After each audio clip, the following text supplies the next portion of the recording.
अस्सलाम वालेकुम दोस्तों, अपनी नेक्स्ट वीडियो के साथ आपको वेलकम करता हूं अपने इस चैनल में। उम्मीद है सब खैरियत से होंगे। तो चलते हैं आज की अपनी अहम न्यूज और इन्फॉर्मेशन की जानिब। सबसे पहले दोस्तों बात करेंगे स्पेन फैमिली वीजा रिजेक्ट होने की बड़ी वजूहत कौन सी हैं, जिसपे काफी फैमिलीज के वीजा जो है वो रिजेक्ट हो रहे हैं, रिफ्यूज हो रहे हैं। इस पे बात करेंगे। उसके बाद इंग्लैंड का वर्क परमिट्स के बारे में एक अहम ऐलान, इस पे बात करेंगे। घर की अमदाद एडवांस में भी मिलेगी।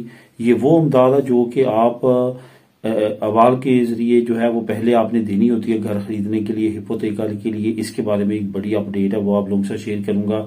उसके बाद नए फ्री कोर्सेज का आगाज किया गया है, उस पर बात करेंगे। ये बिल्कुल फ्री है और इससे आप काफी फायदा उठा सकते हैं। खास तौर पे अगर आप फ्यूचर में किसी और कंट्री में जाके बसना चाहते हैं, शेंजन स्टेट्स में, तो आपके लिए ये बहुत अहम खबर है। इस पे लाजमी तौर पे जो है वो अमल कीजिएगा। अगर आप इस पे फायदा उठाना चाहते हैं तो मुकम्मल तौर पे आपने इस न्यूज को सुनना है। तो दोस्तों ये भी आपको बताता चलूं कि नीचे में आज आपको जो लिंक प्रोवाइड करूंगा वो 3 है। जो लास्ट 3 न्यूज है, इंग्लैंड वर्क परमिट के बारे में जो है मिलान है, इसका लिंक, घर की इमदाद एडवांस में मिलेगी, इसका लिंक, और नए फ्री कोर्सेज का जो आगाज है उसका लिंक जो है वो नीचे आपको डिस्क्रिप्शन में मिल जाएगा। आप उनको खुद भी क्लिक करके रीड कर सकेंगे। यहाँ पे सबसे पहले जो मैं बात करूंगा वो आज करूंगा कि स्पेन फैमिली वीजा रिजेक्ट होने की बड़ी वजूहत कौन सी हैं। अगर इस वक्त हमारी कम्युनिटी को बड़े मसाइल में से एक मसला दरकार है और उसकी वजह से वो काफी ज्यादा परेशान है, तो वो है फैमिली वीजा। क्योंकि फैमिली वीजे का जो प्रोसेस है उसको उन्होंने डायरेक्ट हैंड नहीं रखा। आपको डायरेक्ट इन्फॉर्मेशन कहीं से भी नहीं मिलती। टीसीएस वाले कुछ और कहते हैं, डॉक्यूमेंट्स में कुछ और होता है, लॉ में कुछ और होता है, और आपसे कुछ और डिमांड किया जाता है। यहां तक सिचुएशन है कि एम्बेसी इंडिविजुअली हर केस पे केस टू केस वेरी करती है उसके डॉक्यूमेंट्स डिमांड के लिए, लेकिन टीसीएस वालों ने अपनी तरफ पे वो शराइत तमाम पे लागू करती हैं। फॉर एग्जाम्पल जो रसीदें हैं वो चंद एक फैमिलीज पे वो लागू करते हैं, किसी से मांगते हैं, किसी से नहीं मांगते। इसी तरह पासपोर्ट की जो रिक्वायरमेंट है वो किसी से मांगते हैं, किसी से नहीं मांगते। लेकिन टीसीएस वालों का ये दस्तूर बन चुका है कि वो तमाम पे ये कानून लागू कर रहे हैं। आपसे यही है कि आपने जब उनसे वो आपसे ऐसी कोई डिमांड करते हैं तो उनको यही कहें कि हमें प्रूफ के तौर पे दिखाएं कोई डॉक्यूमेंट जहां पे लिखा हुआ है कि तमाम फैमिली से ये डॉक्यूमेंट रिसीव करने हैं, या पासपोर्ट की डिमांड करनी है, या डॉक्यूमेंट्स रिसीव करने हैं। तो तब वो आपको अगर आंसर पॉजिटिव देते हैं, आपको कोई डॉक्यूमेंट देते हैं, तो फिर जमा करवाएं, वरना उनसे ये डिमांड करें। यहां पे ये भी देखा गया कि वहां पे करप्शन अब सीतेगी और डॉक्यूमेंट जमा करवाने के सिलसिले में भी काफी ज्यादा वाज़ेह होती हुई नजर आ रही है। और काफी दोस्तों के साथ ये मसले चल रहे हैं जिनसे ये डिमांड की गई है। वो डायरेक्ट डिमांड नहीं करते, लेकिन उनके ऑफिस के इर्द गिर्द जो उन्होंने उनके एजेंट हैं जिनके अंदर लिंक हैं वो डिमांड करते हैं। यहां पे ये भी आपको बताता चलूं कि इस वक्त सिचुएशन कुछ इतनी गंभीर हो चुकी है कि चंद एक फाइलें जमा करवाने के लिए रातों को वहां पे वेट करवाया जाता है। फैमिलीज छोटे छोटे बच्चों के साथ वहां पे जाती हैं, जिसका मैंने आज से चंद हफ्ते पहले एक वीडियो बनाई थी और आपको कहा था कि आपको चाहिए कि बेशुमार ईमेल्स करें, तमाम उनको मेल करें जो एम्बेसी है पाकिस्तान में, इस्लामाबाद में, उनको ये जो है बावर करवाएं कि क्या इस वक्त हो रहा है टीसीएस ऑफिस में। तो इस तरह से आने वाले वक्त में हो सकता है कि वो इनकी कॉन्ट्रैक्टशिप कैंसिल करके किसी और के साथ करें, या कम से कम इनकी रिन्यू ना करें। जो इस वक्त रिजेक्शन की बड़ी वजह बन रही है उसमें से एक अमल दखल इनका भी है। यहां पर यह भी देखा गया है कि 10 दिन का जो टाइम लिमिट है बहुत सारी फैमिली से मांगा जाता है कि आप 10 दिन के अंदर अंदर ट्रांसलेशन करवा के दें, या फलां डॉक्यूमेंट है जो एक्सपायर हो चुका है वो दोबारा दें, या फलां डॉक्यूमेंट आपने जमा नहीं करवाया वो दोबारा से दें। तो इस तरह से आपको 10 दिन का टाइम पीरियड मिलता है। तो 10 दिन का टाइम पीरियड उस वक्त मिलता है जब आपका वो लेटर आपको रिसीव हो जाता है, आपका साइन हो जाते हैं। तो बहुत सारी फैमिलीज का ऐसा हुआ है कि महीना महीना गुजर चुके हैं, वो लेटर आया हुआ है, उनको कॉल ही नहीं की गई कि आपका लेटर आ चुका है, आप आके रिसीव करें। इस सिलसिले में भी काफी शिकायत जो है वो मुख्तलिफ इनके ऑफिस से आ रही हैं। यहां तक अब रिजेक्शन का तल्लक है तो यहाँ पे आपने, मैं मुख्तलिफ वीडियो में बार बार ये कहता रहा हूं कि आपने बहुत ज्यादा जो कंसंट्रेट करना है वो अपने नामों के स्पेलिंग पे करना है, अपनी डेट ऑफ बर्थ पे करना है, अपने तमाम वो नंबर्स जो आपके मैच होने चाहिए उन पे करना है। अब होता क्या कि आपके पासपोर्ट पे आपकी डेट ऑफ बर्थ कुछ और होती है, जो आप टाउन हॉल से अपना बर्थ सर्टिफिकेट निकालते हैं वहां पे कुछ और होती है, जो आप अपना MRC देते हैं मैरिज रजिस्ट्रेशन सर्टिफिकेट वहां पे आपकी डेट कुछ और होती है। बाज़ औक़ात ये भी देखा गया कि आपके वालिदैन के नामों पे भी कुछ चेंजिंग होती है, आपके बर्थ सर्टिफिकेट पे कुछ और होता है और जो आपका ओरिजिनल आपके पासपोर्ट होता है, जो ID कार्ड होता है, वो उस पे कुछ और होता है। यहाँ पे ये चीज आपने बहुत ज्यादा जरूरी रखनी है।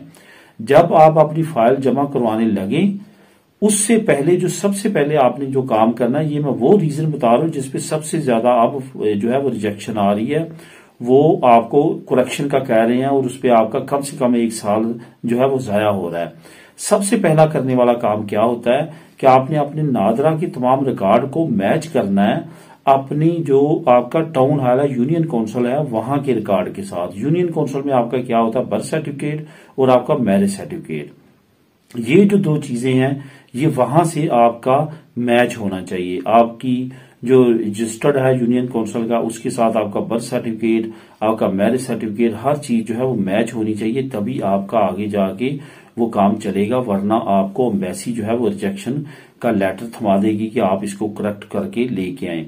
तो उसका मैंने तरीका भी बताया था कि उसका बेहतरीन लीगल तरीका ये है कि आप अपने वहां पे यूनियन काउंसिल में जो है वो कि 2 नंबरी करने के बजाय, रिश्वत देने की बजाय, जो लीगल तरीका है जिसमें थोड़ा टाइम तो लगता है लेकिन वो बिल्कुल लीगल तरीका वो है, अदालत कोर्ट के जरिए आप अपनी तमाम करेक्शन जो है वो करवा सकते हैं।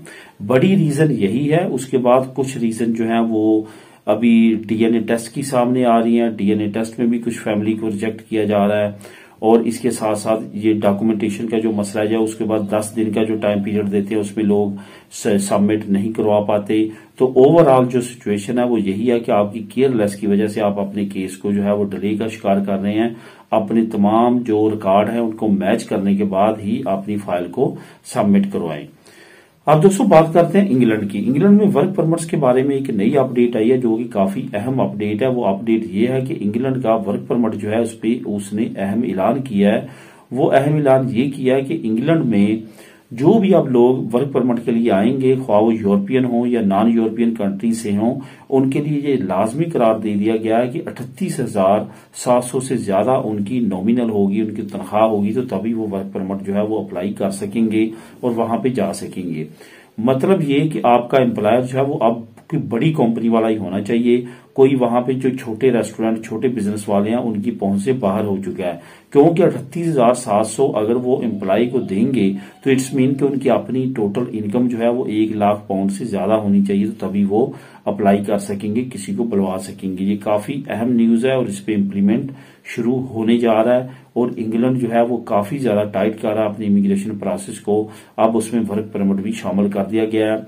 इसमें कुछ लोगों को छूट दी गई है लेकिन उसमें भी आने वाले दिनों में पाबंदी लगा दी जाएगी। घर की अमदाद एडवांस में मिलेगी, इस पे काफी दोस्तों के कमेंट भी आए हैं।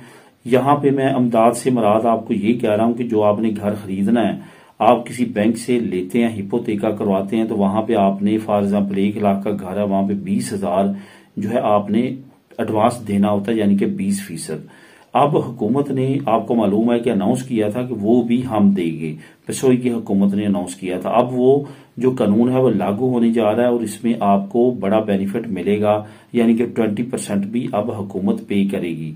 लेकिन दोस्तों यहाँ पे याद रखें कि ये 18 साल से लेके 35 साल के दरमियान जो नौजवान है उनके लिए है।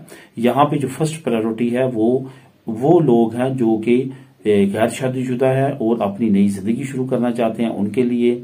इसके साथ साथ जो फैमिली नवरोसा रखने वाले हैं, बड़ी फैमिलीज हैं, उनके लिए भी ये अपॉर्चुनिटी हो सकती है, लेकिन इसमें उनकी तमाम केस की स्टडी करने के बाद। इसमें अब आपने करना क्या है, जो नीचे मैं आपको लिंक दे रहा हूं वहां पे कुछ आपको लिंक मिलेंगे, वहां पे वो अदारे हैं जहां पे आपने जाके अप्लाई करना है। उन लिंक्स पे आपने जाके तमाम डिटेल लेनी है। अगर आपको समझ ना आए तो वहां पे आप ट्रांसलेटर का इस्तेमाल कर सकते हैं, क्योंकि अगर मैं A to Z वो वेबसाइट्स खोल के आपको बताऊंगा तो ये वीडियो बहुत लंबी हो जाएगी और ये यहाँ पे जो है आपको शो करवाना मुमकिन नहीं है। आपको A to Z तमाम स्टेप्स वहां पे मिल जाएंगे। अब दोस्तों बात करने जा रहे हैं कि नए फ्री कोर्सेज का आगाज, जो कि बहुत ज्यादा अहम है। इससे आप बहुत ज्यादा फायदा उठा सकते हैं। अगर मुस्तकबिल में आप किसी और शेंजन स्टेट में जाना चाहते हैं तो उसके लिए आपके लिए बहुत बड़ी अपॉर्चुनिटी है। सिपे ने ये फ्री कोर्सेज अनाउंस कर दिए हैं। ये कोर्सेज सिर्फ और सिर्फ लैंग्वेजेस के हैं, जिसमें इंग्लिश शामिल है, चाइनीज जबान शामिल है, फ्रेंच जबान शामिल है, जर्मन जबान है, नॉर्वेजियन है, डेनिश है। ये तमाम लैंग्वेज, अगर आप डच और डुच ये तमाम लैंग्वेज सीखना चाहते हैं तो फिर आप ये फ्री कोर्सेज ज्वाइन कर सकते हैं। ये आपको फ्री ऑफ कॉस्ट सिपे की तरफ से जो है ये लैंग्वेज सिखाई जाएंगी, और आपको नेक्स्ट टाइम अगर आप जर्मनी में, फ्रांस में, नॉर्वे में, डेनमार्क में जाके काम करना चाहते हैं तो ये बहुत ज्यादा आपके काम आएंगी। तो ये कोर्सेज आप ज्वाइन कर सकते हैं, लिंक नीचे मौजूद है, वहां पे मजीद डिटेल आप ले सकते हैं। तो दोस्तों ये थी आज की अहम न्यूज और इन्फॉर्मेशन। मिलेंगे नेक्स्ट वीडियो में नई अपडेट्स के साथ। अल्लाह हाफिज।